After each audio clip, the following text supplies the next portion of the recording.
good for you. When I hear a new writer say, God must be saying no when they run smack into an obstacle, I want to scream, but I'm patient.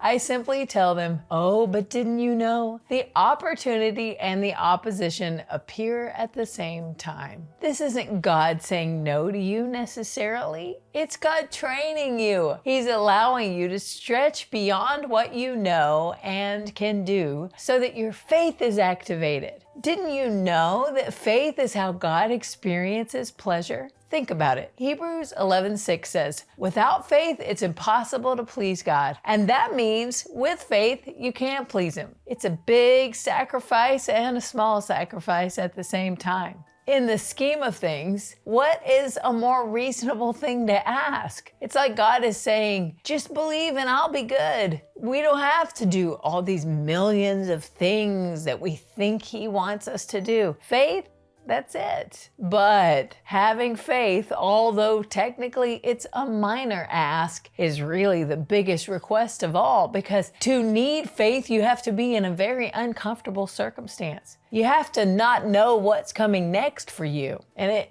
has to look like the whole thing might end in disaster. So the good news is, if that's how you feel right now, then you're in the right place. You are perfectly positioned to give God a fragrant offering of faith, and He is going to be oh so pleased. Not only will He be pleased, He's going to make everything work out according to His purposes. Now, it might not look like the ending and the outcome that you had hoped for, but I promise it will still be good. How do I know? Because it's obvious when you read the rest of Hebrews 11:6. It says, anyone who comes to Him must believe that He exists and that He rewards those who earnestly seek Him. He rewards us. He rewards us. He's not forcing us into faith. Simply put, faith is an invitation. It's a choice. And for making that choice, He's going to give us rewards. What a good God. Consider that the next time an obstacle stands between you and your divine assignment. As far as I can see, there wasn't a single servant in the Bible who didn't have significant opposition. Abraham faced barrenness in his wife on his way to becoming the father of a nation. Noah faced ridicule on his way to providing salvation from the flood. Joseph faced family dysfunction on his way to becoming the most powerful man in Egypt. Esther faced death on her way to uncover a genocidal plot.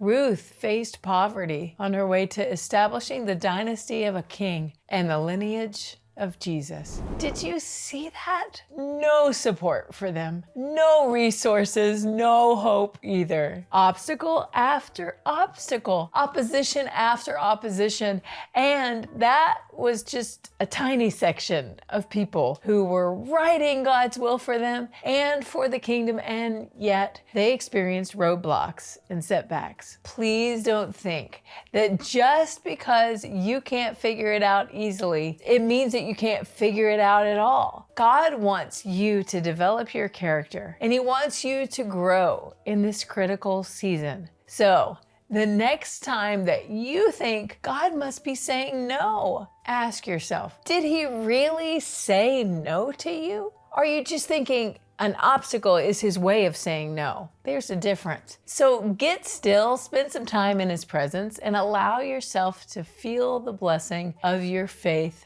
arising. And here's something better to think in the meantime. I can do all things through Christ who strengthens me. That's from Philippians 4:13. Write it down. Better yet, give it a fast pass to move to the front line in your brain, because the only right response when we encounter truth is belief. If this video was an encouragement to you, please like and comment, and go ahead and subscribe to my channel. I'd love to have you around.